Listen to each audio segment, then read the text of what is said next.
Seja muito bem-vindo a essa nova aula onde nós vamos tratar de um assunto extremamente relevante, que são os suplementos termogênicos. Existe uma comercialização, um marketing em cima deles, como se eles fossem suplementos milagrosos, como se eles realmente fossem resolver a questão da queima de gordura, da perda de peso e do emagrecimento. Então, aqui nessa aula, nós vamos tratar um pouco sobre o que são esses suplementos termogênicos, seus mecanismos, como é que eles atuam no nosso corpo. A gente vai tratar um pouco sobre os principais suplementos termogênicos. Então, uma aula super interessante. Pegue papel e caneta, você que quiser anotar. Você que está no seu carro, você que está em casa, vamos lá comigo, vamos prestar atenção que vai ser super interessante esse assunto de hoje. Bom, então, um passo a passo do que é aquilo que nós vamos discutir. Primeiro, a visão geral, o que são os termogênicos. A gente vai trazer alguns conceitos, algumas definições são extremamente importantes para que nós possamos entender o conteúdo da aula, o mecanismo bioquímico envolvido. A gente vai explicar que quebrar gordura não significa queimar gordura. Na verdade, se você já acompanhou as aulas antigas sobre o metabolismo da gordura, tanto parte 1, quanto parte 2, quanto a parte 3, a gente já tratou um pouco desses assuntos. Por isso, inclusive, que eu trouxe esse assunto dos termogênicos logo após gravar essas 3 aulas sobre o metabolismo da gordura, porque acontece que é uma sequência, para que a gente consiga entender melhor sobre essa parte da aula de hoje. Não significa que se você não viu as últimas aulas que você não vai entender, tá? Mas claro, se você assistiu aquelas primeiras aulas, você terá um entendimento um pouco mais completo sobre o assunto. A gente vai tratar sobre a redução da ingestão calórica, redução da absorção de alimentos que são características dos termogênicos, colaterais, principais colaterais relacionados com suplementos termogênicos, e a gente vai tratar sobre os mais comuns. A gente vai tratar de uma forma geral, tá, gente? Que cada um desses termogênicos daria uma aula, por incrível que pareça, tá? Então, a cafeína, a ioimbina, a carnitina, cinefrina, que é o citrus aurântico, chá verde, o morosil, o orlistat, que embora não seja um suplemento, seja um fármaco, eu trouxe aqui justamente para a gente tratar da questão da redução da absorção de alimentos. E no final a gente vai tratar sobre a abordagem integrada, dieta, treino, termogênico, suplementação, tá? E uma conclusão sobre o assunto. Vamos lá? Preparados? Então vamos começar a aula, né? Uma visão geral sobre o assunto. O que são realmente os termogênicos, tá, pessoal? Então vamos lá. Os termogênicos, eles são qualquer suplemento ou medicamento que tem como principal função contribuir no processo de perda de peso por favorecer o déficit calórico. Então muita gente acha que termogênico está relacionado apenas com a perda de gordura, com queimar mais gordura, tá? Com dar aquela suadeira na academia, né? O termogênico é bom quando você começa a suar bastante, sente o corpo quente. Mas não, ele não está relacionado apenas a isso, tá? Ele pode agir por 4 vias de ação principais. Aumentando o gasto energético, tá? Que é justamente aumentando a questão da termogênese interna, da gente conseguir acelerar, aumentar o nosso metabolismo, tá? Gastando mais energia. Aumentando o nível de atividade física. Por quê? Porque ao aumentar o nível de atividade física, a gente gasta mais calorias naquela atividade física. Consequentemente, se a gente gasta mais calorias na atividade física, vai favorecer o nosso déficit calórico, tá bom? Reduzindo a ingestão calórica. Então, como é que a gente reduz a ingestão calórica? Seria basicamente relacionado aos mecanismos de fome, controle da fome e saciedade. E diminuindo a absorção de nutrientes. É aquele processo.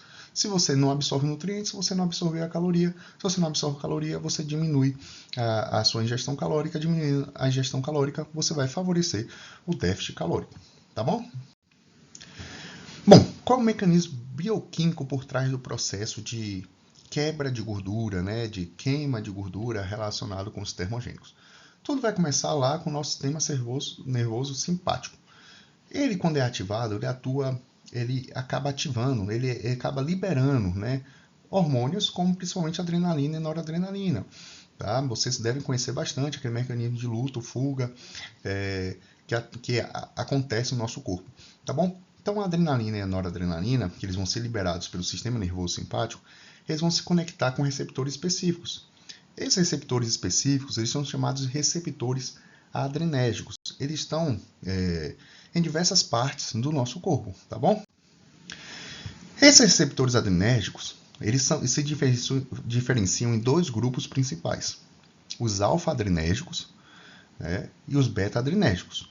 Os alfa-adrenérgicos e os termogênicos em geral vão atuar bloqueando esses receptores. Por quê? Olha aqui, por exemplo, esse receptor alfa-2 adrenérgico que eu trouxe nessa tabelinha bem interessante aqui para você. Essa tabela resume bem aquilo que a gente vai tratar na aula.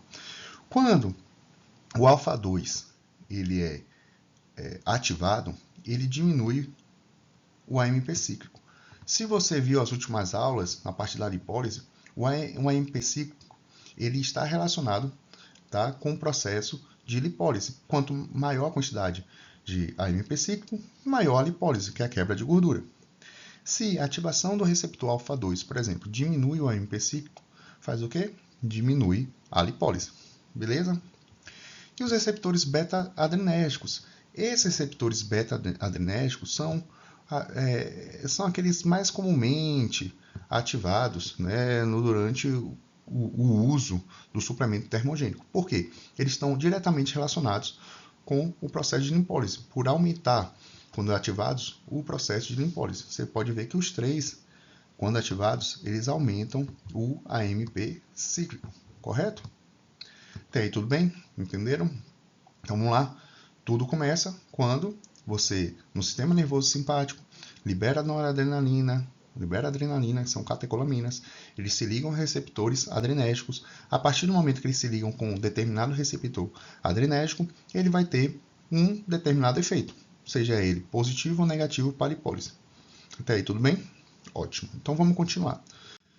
Bom, então eu trouxe aqui uma visão, um mapa geral sobre como esses termogênicos vão atuar a partir do momento que eles ligam no seu receptor. Eu trouxe aqui um receptor beta-adrenérgico, porque isso aqui é o tecido adiposo, considerando um tecido adiposo, tá? Beleza? Então, a gente tem aqui o tecido adiposo. O adrenalina, a noradrenalina, ele vai se ligar ao seu receptor beta. Como a gente viu, o receptor beta, ele aumenta a conversão em AMP cíclico, que é um segundo mensageiro. O AMP cíclico, ele vai ativar a enzima PKA, tá? Essa enzima, essa proteína quinase dependente de AMP cíclico, ela vai ativar, ela vai fosforilar a lipase hormônio sensível. Isso a gente viu lá nas aulas sobre lipólise, a gente viu de uma forma mais detalhada, tá? Na aula de lipólise. Aqui eu estou dando uma visão geral.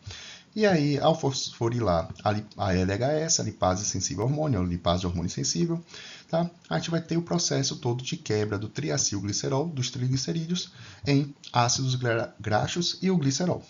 Tá bom? Então, o que acontece? A partir do momento que a gente usa um termogênico que tem essa função, basicamente, ele vai atuar no processo de lipólise, quebrando, auxiliando essa quebra de triglicerídeos em ácidos graxos. Esses ácidos graxos vão para a corrente sanguínea, e aí na corrente sanguínea eles vão lá para as suas células específicas, ou vão ser utilizados como energia, tá? Ou então eles vão ser armazenados como triglicerídeos novamente, isso que a gente vai ver um pouco mais para frente. Mas basicamente esse é o processo. E aí eu trouxe aqui de forma resumida, tá? Para você que quer anotar, para você que gosta de ler também e acompanhar, basicamente o que vai acontecer? Ligou a catecolamina no seu receptor, acontece uma cascata de evento, como a ativação da enzima adenilato ciclase, que vai converter ATP em AMP cíclico. Esse aumento da concentração de AMP cíclico vai ativar a proteína quinase A, tá? A proteína quinase dependente de AMP cíclico.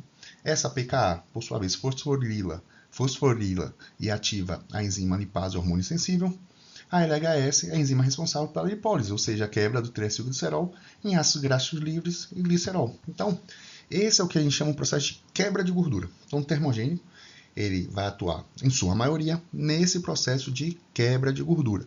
Porém, a gente tem que entender o seguinte, quebrar gordura não significa queimar gordura. O que a gente quer no emagrecimento? O que a gente quer no processo de perda de peso? O que a gente quer na melhoria da nossa composição corporal?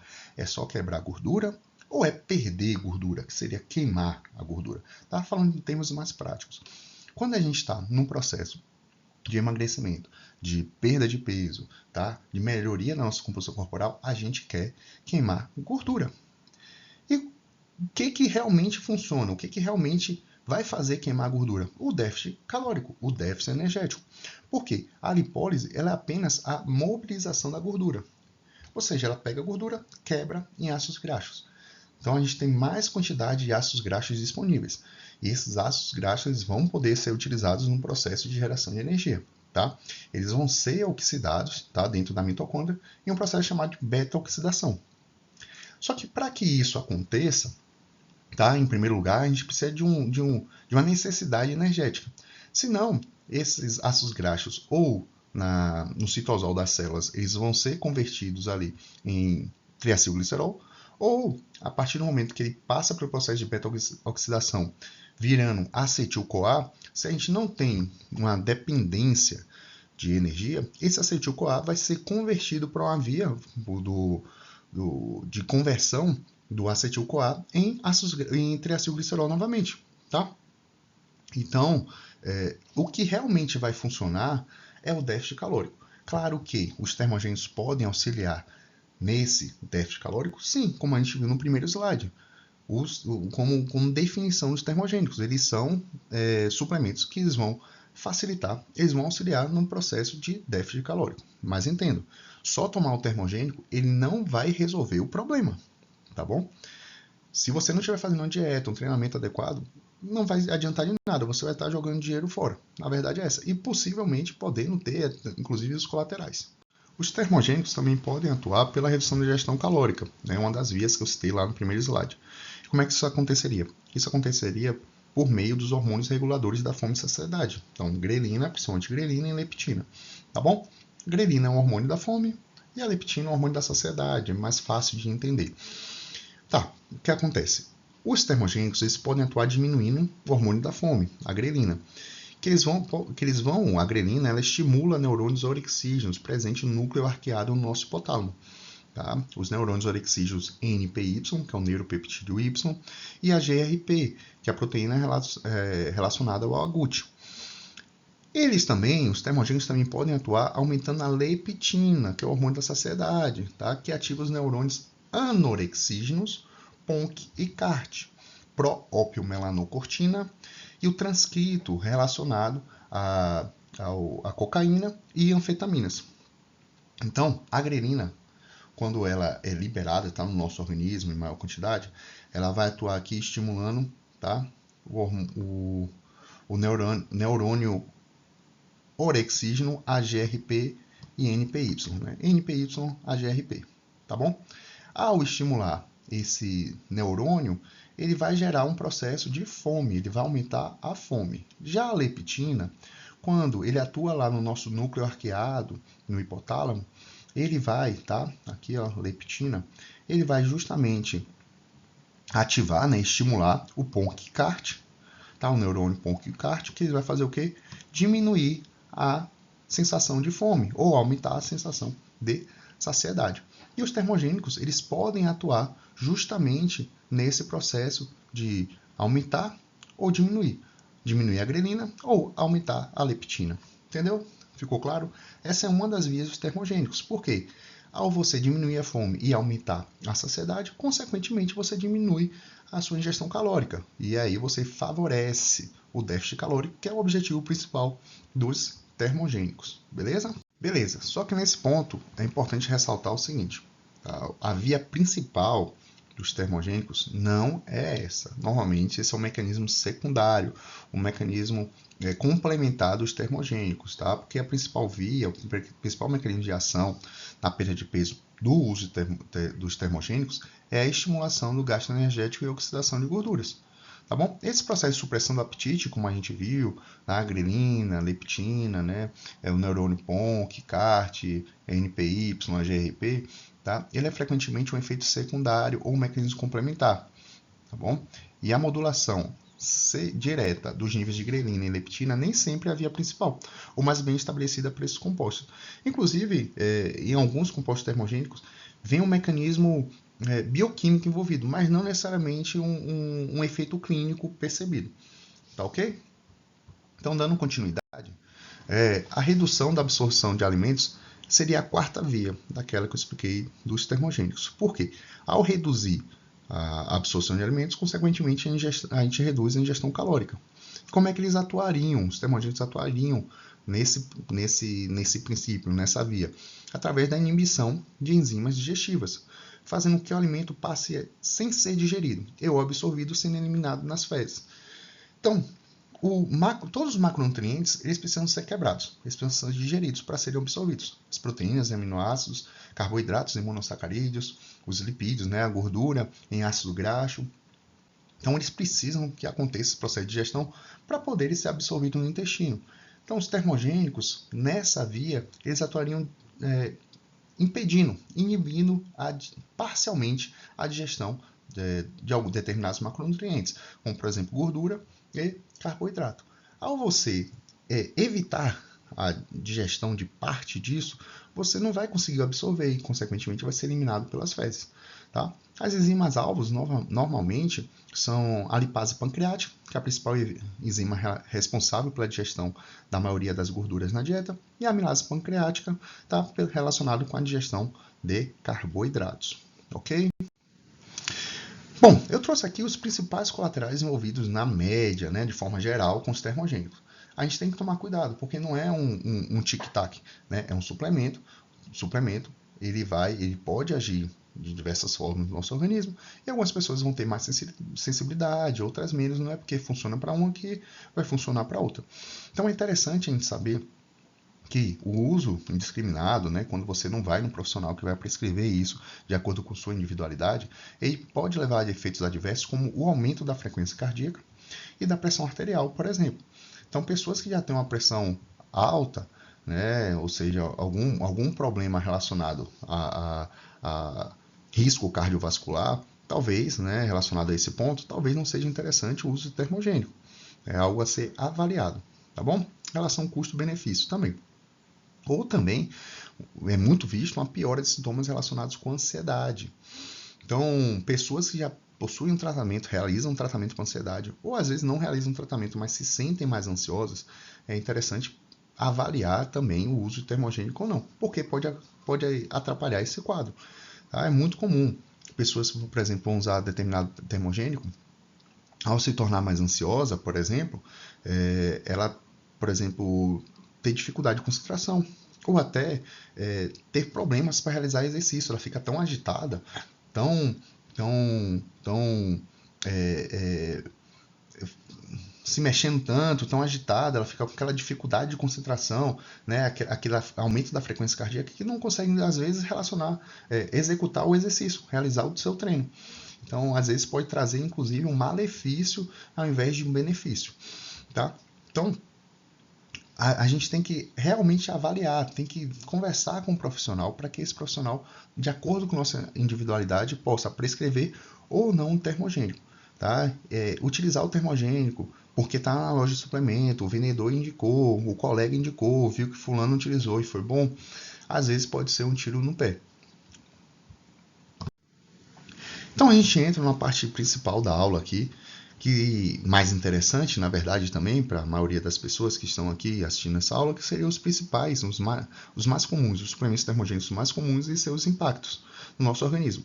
Como eu falei, a gente vai tratar aqui de alguns dos mais comuns e a gente vai tratar de uma abordagem geral, porque cada um desses, né, a gente poderia facilmente realizar uma ou mais aulas relacionadas ao assunto para a gente explicar realmente como é que ele age no nosso organismo, né, os principais artigos científicos que vão mostrar o efeito positivo ou não desse termogênico, e também os principais colaterais, como é que ocorre, como evitar, a dosagem padrão.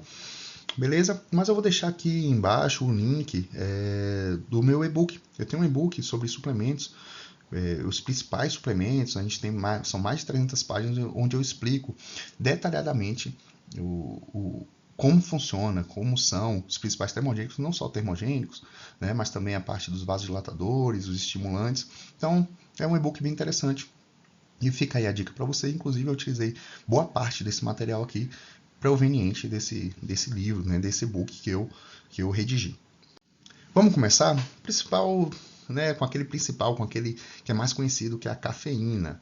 Tá? Como é que a cafeína ela atua? Ela atua como antagonista dos receptores de adenosina no sistema nervoso central, diminuindo aquela sensação de fadiga, inclusive levando aquele efeito estimulante, que é o mais interessante da cafeína. Inclusive, a maioria dos termogênicos possuem cafeína, porque ele vai aumentar o nível de atividade física principalmente, tá bom? E também os pré-treinos utilizam muito cafeína. O principal composto, na verdade, dos pré-treinos, né, que é um estimulante, é a cafeína. Mas a cafeína também ela atua aumentando a produção de catecolaminas. Como a gente viu, o aumento da produção de catecolaminas, eles vão agir sobre seus receptores adrenérgicos, aumentando o processo de lipólise, que seria o processo de quebra de gordura. Mas é que tá.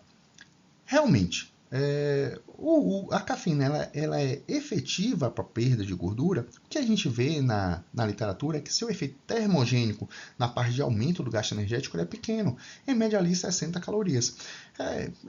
Relativamente pequeno, tá? Se a gente for parar para ver. Tá? Mas o seu efeito no aumento do gasto energético, né, ou seja, aumentando a disposição para realizar a atividade física, você conseguindo realizar uma atividade física de forma mais eficiente, ele já é mais pronunciado.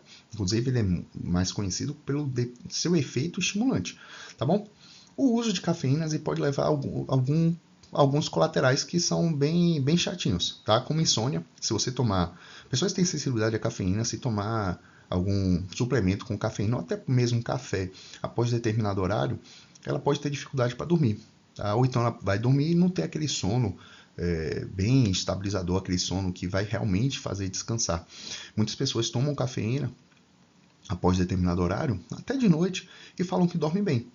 Não é que ela dorme bem, ela consegue dormir, mas muitas vezes ela não atinge aquele sono reparador, tá bom? Nervosismo, ansiedade, como a gente viu, porque ele vai aumentar a frequência cardíaca, né? Ele vai dar aquele efeito estimulante, palpitações, taquicardia, aumento da pressão arterial, cefaleia, que é dor de cabeça, tremores e sudorese excessiva. Então, a gente já vê que o uso indiscriminado de cafeína talvez não seja tão interessante. Tá? É necessário uma avaliação do seu organismo, como é que você atua, como é que você vai responder a essa suplementação, tá? Esse composto, tá? E para justamente a gente ver se realmente vale a pena ou não vale a pena, ou qual a determinada dosagem. Tem gente que vai suportar uma dosagem maior, lá 400 miligramas, e tem gente com 100 miligramas já vai se sentir extremamente acelerado. Tá? Isso varia de pessoa para pessoa. É bom, e por isso que eu falo, cafeína, por exemplo, daria umas 3, 4 aulas facilmente para a gente tratar, tá, sobre esse assunto. O segundo que eu trouxe aqui, também é bem conhecido, é a ioimbina. A ioimbina tem gente que ama e tem gente que odeia. Né? Tem gente que acha que funciona e tem gente que acha que não funciona. O que acontece? O seu mecanismo, ele é um fármaco, na verdade, ele é utilizado em suplementos, tá? Que atua como antagonista dos receptores alfa-2. Eu falei dos receptores alfa-2, tá? Nos primeiros slides, e eu disse que os receptores alfa-2, quando ativados, eles diminuem a concentração de AMP cíclico, consequentemente diminuindo a lipólise. A ioimbina, ele atua como antagonista, ou seja, ele vai bloquear, tá, esses receptores alfa-2. Na verdade, ele vai gerar um efeito oposto. Se ele bloqueia esses receptores alfa-2, consequentemente, as catecolaminas não vão conseguir se ligar a esse receptor alfa-2 e não vão diminuir. Então, a gente vai ter uma concentração, diminuir o AMP cíclico.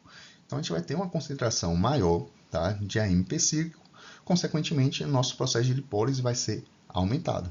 Tá bom? Sobre a eficácia. Alguns estudos, né, os estudos mais comuns sobre a ioimbina não são no seu efeito termogênico, mas sim como disfunção erétil. Eles mostram realmente uma eficácia no uso de ioimbina, inclusive tem um medicamento chamado Iomax, né, que possui 5 mg de ioimbina e que mostram determinada eficácia no processo de disfunção erétil. Sobre o efeito termogênico, a gente tem poucos estudos, né, estudos escassos e inconclusivos. O que acontece, pessoal? Vamos entender o seguinte: na prática, tá? Na minha prática clínica, por exemplo, o uso de ioimbina é interessante, tá? Ele não é o salvador da pátria, mas é interessante. A gente vê pessoas se dando muito bem com a ioimbina, tá? Claro que dentro de um contexto de déficit calórico, como a gente explicou, não vale a pena só tomar o fármaco, só tomar o suplemento, mas tem pessoas que se dão muito bem, principalmente mulheres, porque as mulheres elas possuem uma maior quantidade desses receptores alfa-2 adrenérgicos, porque está relacionado com os níveis de estrogênio, e principalmente na região glúteo-femoral. Então, o uso de ioimbina para mulheres, na verdade, ela traria um maior efeito, e na prática clínica eu vejo que traz um efeito muito positivo. Só que a gente tem que tomar cuidado com a ioimbina, porque ele pode levar ao aumento de episódios de ansiedade. Inclusive, em muitos casos, a gente tem que dividir as doses ao longo do dia, para que a pessoa não tenha esse efeito colateral, tá bom? A carnitina. Cara, é até difícil eu falar sobre a carnitina aqui, tá? Vou ser muito sincero. Porque a carnitina, eu não deveria nem trazer, velho. Porque eu vou falar assim sobre ela, porque pessoas têm muita dúvida, inclusive pessoas. Um aluno me mandou mensagem semana passada dizendo que ganhou uma carnitina de brinde. Eu falei, ganhou carnitina de brinde porque não vai servir para nada. Basicamente é isso, pessoal. Por que, que a carnitina ganhou tanta influência? Por que, que a carnitina ganhou tanto destaque, né, há uns 10, 15 anos atrás? Porque a carnitina ela atua diretamente no processo de beta-oxidação, no processo de queima de gordura, tá? Eu trouxe até aqui uma imagem, na aula 2, né, na parte 2 sobre metabolismo de gordura, eu explico bem esse processo de beta-oxidação. Então, a gente tem uma enzima chamada carnitina aciltransferase, ou seja, ela é dependente de carnitina, que ela vai ajudar a transportar o acil-CoA graxo, tá, para dentro da matriz mitocondrial, tá, do citosol para a matriz mitocondrial. Ao transferir para a matriz mitocondrial, ele vai ser transformado depois em acetil-CoA e vai ser utilizado, vai lá entrar no ciclo de Krebs para gerar ATP, enfim. Então, como a gente tem uma concentração, a gente depende de carnitina, o que que se pensou? A carnitina, eu vou aumentar a concentração dela, consequentemente, eu vou aumentar o processo de beta-oxidação. Ou seja, eu pego, por exemplo, ela vai atuar de forma conjunta. Então, eu vou aumentar a lipólise, que é a quebra de gordura, eu aumento a beta-oxidação, consequentemente, eu vou queimar mais gordura. Massa, né? Em termos bioquímicos, realmente faz sentido, realmente seria interessante. Mas na prática, na verdade, o uso de carnitina ela não tem efeito. Por quê? A gente vê nos estudos que só aumenta a carnitina a nível plasmático e não a carnitina a nível intramuscular. Ou seja, no nosso plasma, na nossa corrente sanguínea, a gente vai ter um aumento da concentração de carnitina, mas onde ela deveria realmente atuar, né? Seu aumento seria realmente interessante, que seria dentro, por exemplo, da célula muscular, para gerar energia, a gente não vê. Tá? Inclusive, a Sociedade Internacional de Nutrição Esportiva, em sua revisão, eu até copiei aqui, em sua revisão de 2018, considera que a L-carnitina tem pouca ou nenhuma evidência científica de eficácia para aumento da carnitina muscular, performance de treino, perda de peso ou alteração de metabolismo oxidativo em indivíduos com sobrepeso, obesos ou até mesmo treinados. Então, pessoal, basicamente é um suplemento, é um termogênico que não vale a pena comprar, não vale a pena gastar dinheiro com relação a isso, não vale a pena utilizar, tá? Embora seja segura, né, de forma geral, doses elevadas ainda podem causar desconforto gastrointestinal, náuseas, vômitos, diarreia, ou seja, vai tomar um suplemento que não vai servir para nada, para aquilo que você quer, e ainda pode gerar colateral. Complicado, né? Bom, vamos lá, vamos para o próximo slide aqui, peraí. Sinefrina, tá? Conhecido como citrus aurantium, tá? Em termogênicos, principalmente internacionais e até manipulados, né, que são prescritos, ela é muito comum. Por quê? Porque ela é um agonista seletivo dos receptores beta-3 adrenérgicos. Esses receptores beta-3 adrenérgicos ele tem menor efeito cardiovascular. Então, a pessoa que tem questões de ansiedade, problemas com, por exemplo, cafeína, tá? Sensibilidade à cafeína, sensibilidade a determinados termogênicos que vão aumentar a frequência cardíaca, o uso do citrusarante ou sinefrina se torna interessante. Tá? Embora para perda de peso, né, a maior parte da literatura científica demonstra que o efeito isoladamente é baixo ou inexistente. Isoladamente, pessoal, a gente vai ver que a gente unir alguns compostos, tanto termogênicos, né, já prontos na indústria de suplementos, quanto também nos manipulados, pode ser algo interessante a ser feito. Tá? Em doses recomendadas, geralmente bem tolerada, principalmente por conta desse menor efeito cardiovascular, sem indício de alterações cardiovasculares, o que pode ser uma vantagem para quem tem sensibilidade. Foi aquilo que eu expliquei. Beleza? Alguns estudos até mostram uma determinada perda de peso com a utilização de citrusaurantium, mas é aquilo, né? Os estudos são meio... alguns veem efeitos, né? Outros não veem efeito, mas é uma opção até interessante para ser utilizado em conjunto com outros fármacos, com outros compostos. O chá verde, muito conhecido o chá verde. Tá? Como é que ela atua? Ela atua através da inibição da enzima catecol ou metiltransferase, que é a enzima CONT. E essa enzima CONT, ela tem uma função que é a degradação de catecolaminas. Se ela atua na degradação de catecolaminas, consequentemente, o que vai acontecer? Tá bom? A gente vai diminuir o processo de lipólise, ou seja, uma enzima que a gente não quer que atue. A gente não quer que ela esteja ativada, a gente não quer que ela realize essa degradação. Então, o chá verde ele vai atuar inibindo essa enzima. Se a gente inibe essa enzima, a gente tem menor degradação de catecolaminas. Se a gente tem menor degradação de catecolaminas, consequentemente, a gente vai aumentar o processo de lipólise. Super interessante, tá? Sobre a sua eficácia, uma revisão da Cochrane em 2012 ela concluiu que o chá verde pode levar a uma pequena perda de peso, que, embora estatisticamente significativa, pode não ter grande relevância clínica para o emagrecimento ou manutenção do peso a longo prazo. Entretanto, alguns estudos veem uma boa sinergia entre a cafeína e o chá verde, o que seria interessante para esse processo de perda de peso, tá? Como eu falei, da mesma forma da sinefrina, a gente pode misturar determinados compostos que a gente vai acabar tendo um efeito termogênico um pouco mais interessante. Tá? Com relação ao chá verde, tá? É geralmente seguro, em doses muito elevadas de extratos concentrados, foram relatados raros casos de hepatotoxicidade. E assim, raros mesmo, em pessoas que já tinham alguma disfunção, tá bom? E em concentrações muito altas de chá verde, tá? Então, é realmente, geralmente, seguro. E é uma opção viável, a gente tem o extrato para tomar como chá, né? É muito comum em determinados suplementos, tem uma determinada função diurética. O chá verde é um composto interessante para ser utilizado como termogênico, na minha opinião, não de forma individual, mas na junção com determinados compostos. Então, falando sobre o Morosil é muito comum na prescrição de manipulados, tá? Justamente devido ao seu efeito termogênico. E como é que ele atua? Ele atua basicamente numa enzima chamada acil-CoA-sintetase.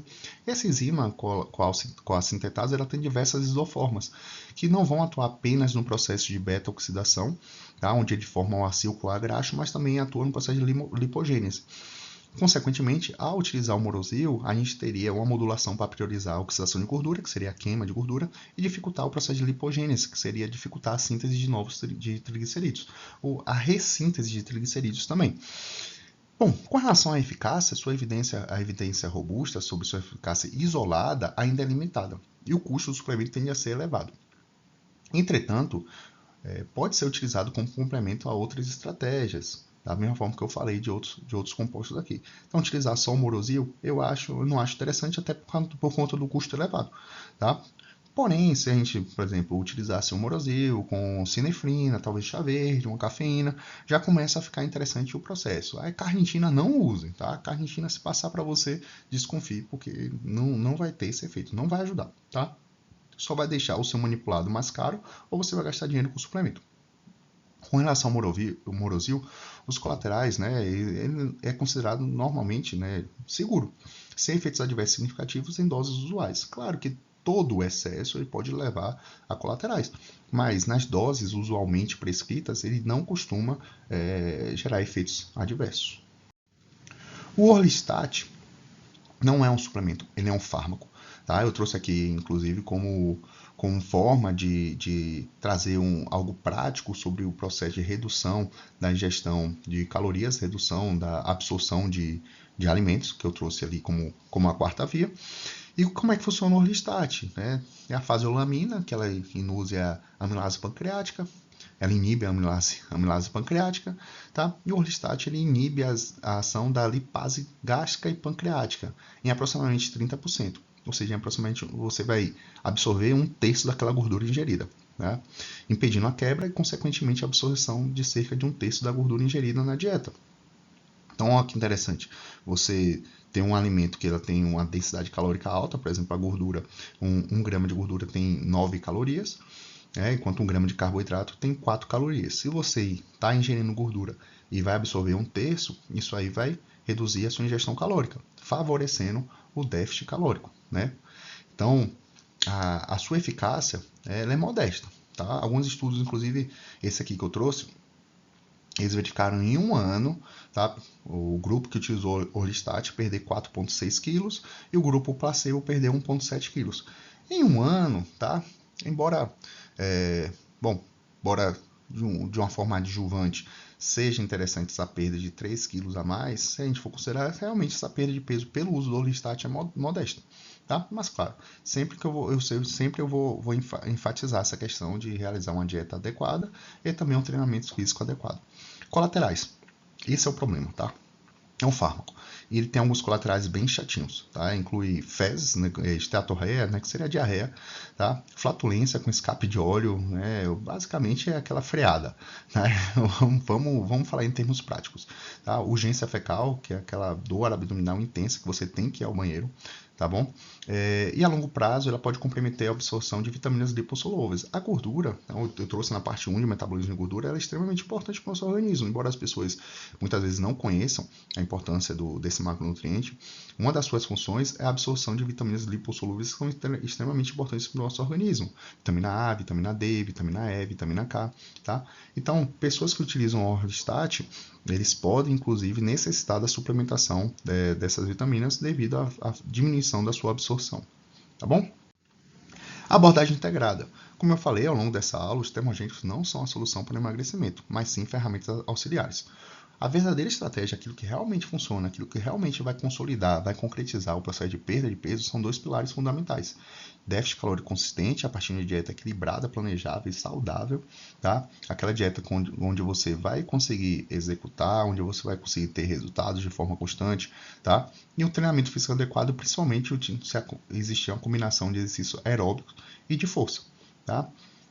Ao conciliar o treinamento físico adequado e um déficit calórico consistente, os termogênicos eles podem ser um aditivo, eles podem ser um catalisador, eles podem auxiliar, tá? Inclusive eles podem ter um efeito placebo por achar que está tomando um suplemento, a pessoa vai se dedicar mais à dieta, vai se dedicar mais ao treinamento físico, tá? Se utilizar a cafeína pode ser um efeito estimulante, interessante, onde a pessoa vai conseguir ter um gasto calórico maior na sua atividade. Então, realmente, o uso termogênico, ele é ruim? Não, não. Se ele for utilizado da forma adequada, tá? E a pessoa tiver consciência que ele não é a solução para o emagrecimento, que ele não é milagroso, que não é ele que vai resolver o problema, então sim, é interessante, tá? Claro, avaliando sempre o custo-benefício, que a depender do custo de determinado termogênico, talvez não seja interessante, vou ser bem sincero, tá? Mas se for um custo acessível para a pessoa, que a pessoa entenda que seja interessante, que vá ser interessante para o seu objetivo, beleza. Cara, vale a pena fazer o teste muitas vezes, tá? Então, como conclusão dessa aula, o que eu trago? Antes de recomendar ou iniciar o uso de qualquer termogênico, é fundamental, primeira coisa, avaliar a individualidade, considerar a condição de saúde, histórico médico, uso de outros medicamentos, sensibilidade e objetivos do indivíduo, analisar risco e benefício, como eu falei, determinados termogênicos eles podem trazer colaterais, principalmente se eles forem utilizados em supradosagens, em dosagens não tão usuais. Então, pesar possível modesta eficácia contra os potenciais efeitos adversos, especialmente aquelas pessoas que já têm um problema cardiovascular e psicológico associado, principalmente ansiedade, tá bom? Pressão alta. Integrar a estratégia global. O suplemento deve ser um complemento a uma dieta balanceada e um plano de exercícios. Nunca um substituto. Ele é um adjuvante, algo complementar. Ele é um catalisador para te ajudar a chegar no seu objetivo, mas ele não é um substituto. Ele não é a solução dos problemas. E a gente tem que ter isso em mente. Eu trouxe aqui alguns dos principais termogênicos, aqueles mais comumente utilizados. Vocês perceberam que eu sempre expliquei que isoladamente talvez não seja tão efetivo, tá? Que muitas vezes ele deve ser manipulado ou deve ter num suplemento junto com outros compostos, tá? E que a sua eficácia, que a gente traz na literatura científica, normalmente não é tão alta. Então, vamos parar para pensar se realmente existe uma relação custo-benefício adequada. Como eu falei, isso é algo individual. A primeira coisa a fazer é avaliar a individualidade. Bom, pessoal, então primeiro eu quero agradecer a você que esteve aqui, acompanhou a aula até o final. Espero que tenha gostado, espero que tenha entendido. Se gostou, dê um like, tá? É importante para a divulgação do canal. Se não gostou, pode dar um dislike, manda um feedback. Claro que a gente tem sempre aquilo que melhorar. Eu trouxe aqui uma visão geral. Como eu te falei, muito do que eu tratei aqui daria várias aulas. Ah, talvez eu faça, talvez eu não faça. Pelo menos nesse momento a gente tem algumas prioridades para trazer aqui para o canal. Mas claro, no futuro próximo a gente pode trazer de forma mais detalhada sobre os principais termogênicos, inclusive trazer outros termogênicos. Se você tiver dúvida ou se quiser muitas vezes que eu traga algum assunto de forma mais específica, pode comentar comigo, pode falar comigo, pode deixar um comentário aqui, que aí a gente pode sim priorizar ou trazer numa próxima aula. Tá bom? Pessoal, espero que tenham gostado. Mais uma vez agradeço, né, por estar aqui comigo e espero vocês